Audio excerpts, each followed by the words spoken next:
What and who is an average person? Am I really enjoying my life? Life is what I expected to be. Questions like this made me write you this letter. After 35 years, I just realized it. I married the wrong one. I will never forget the 13th of July, the moment that we met for the first time. When I look into your eyes, those eyes that in just a moment have captivated me and conquered me once and for all. I remember how everyone around me was talking about how great you were, how perfect you were. I truly thought that you were different and unique. Something or someone inside me didn't stop screaming until I was fully convinced that with you I will find happiness, that with you I will never face sadness, that if I could ever have you in my life, I will always have everything I could ever needed or wanted. So I prepared myself to conquer you. I knew that I needed to take a shot. I had to fight for you. I remember that I did more than one for you love to enter into my life. Finally, I did ask you to stay in my life forever. And you answered, I will think about it, and I will call you. 2 happy days on our sad story. The first, when you called me and said, yes. The second one, when I said, I will. When I swore you eternal love. When I swore you unconditional loyalty. When I swore you that I will dedicate my entire life to you. That in my life there will be no one besides you. No one ever. You know, I trusted you. I trusted you. The first year were the best ones. I was so in love with you that I started to see less and less my family and friends, and even gave up my Monday afternoon soccer matches with my high school friends. I left the Sunday of playing dominoes and board games with my family. I left everything I used to enjoy for your happiness and for our happiness, even though you always wanted more from me. You always were so selfish, thinking always in your happiness. At that point, I was so blind, and now that I see, it's too late for me. It's too late for us. I know that things could have worked between us if you only decided to give me some space and time. Although it's true, I didn't give you any space at all. Now, 35 years have passed now, almost a lifetime, and I just realized it. That I don't love you. You don't make me happy.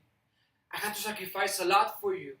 The kindergarten graduation, the soccer baseball final, the Saturday mornings. I remember all the time that I invested in you. And I just realized that I have lost everyone. Everyone that I care for. My family, my friends.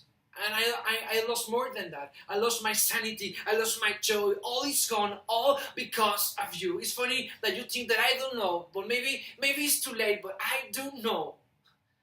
I don't know that you lied to me all these years. All your promises were a joke. But don't worry. I don't blame you. I blame myself. I blame myself for being so ignorant. I blame myself for giving you all the time. I blame myself for missing her bike lessons. I blame myself for making you the most important part of my life. I blame myself for skipping the birthday parties.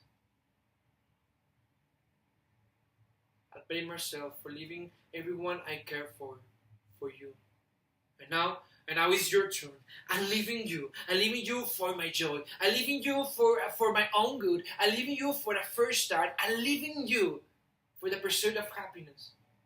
I have lost almost all my life with you. All my life living in a lie. But maybe, just maybe, I can do the right thing for the first time. I will recover everything I have lost. Finally, it's true. I know and you know I cannot get rid of you. But this time I will use you for my own good. I will use you for the good of others. From now on, I will meet you. Only the time I need you. Now, I know that my priority is my wife, my children, those who I really care for. You know, I'm just tired of cheating. Cheating my family, cheating my wife, cheating my own happiness. So, deep work. I'm no longer your slave. Work, you are no longer the owner of my entire time. Work, consider this letter the ending of our tiring and unhealthy relationship because you are not anymore the most important thing on my life.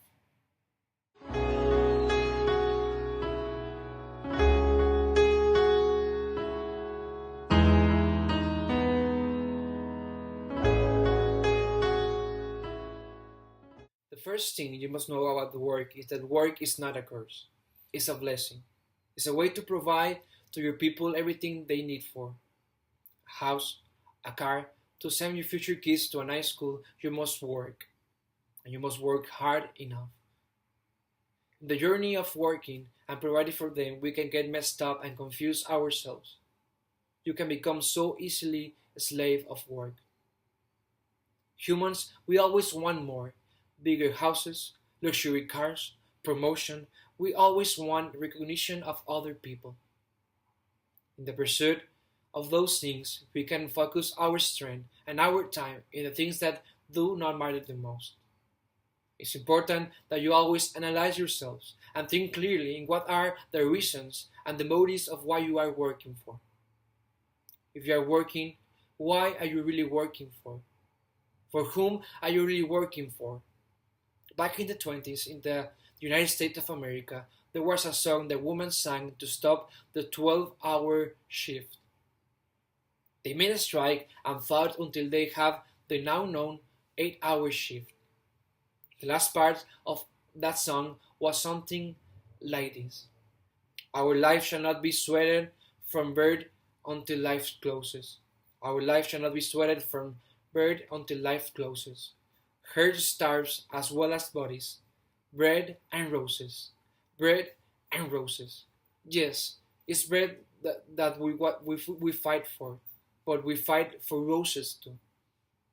See, you can bring bread to your home as much as you want, but if you don't bring roses too, no matter how much bread you take, it will never be enough.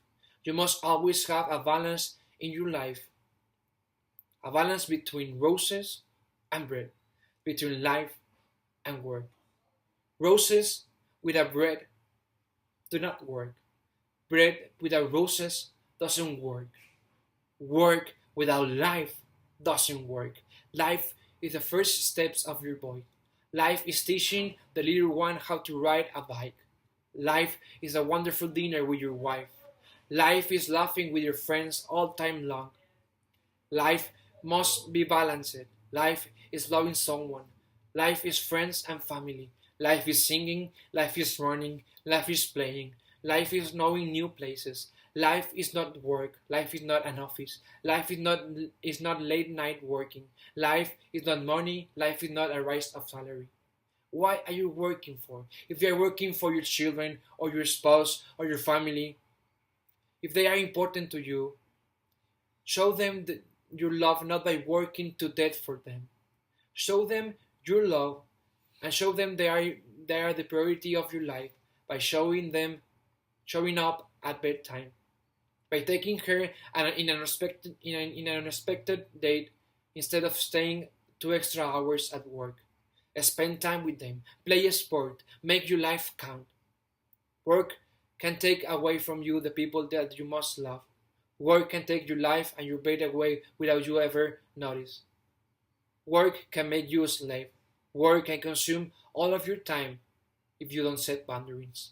Work, work hard, work with excellence, but work with a purpose, with boundaries again. A workaholic is a person obsessively addicted to work. Today, we live in a culture that celebrates the idea of a workaholic. The thing that working on Saturdays or sleeping at office is something that deserves honor, that is considered an act of honor and bravery. Working more doesn't mean that you care more. It means that you are inefficient.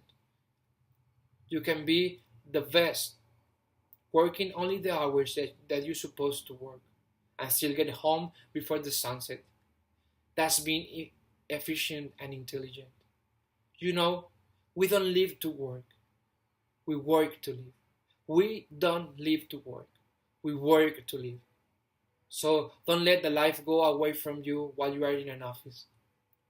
Work hard, but remember for what are you working and for who are you working for. Enjoy life. Enjoy your loved ones. And remember to bring bread and to bring roses to your home.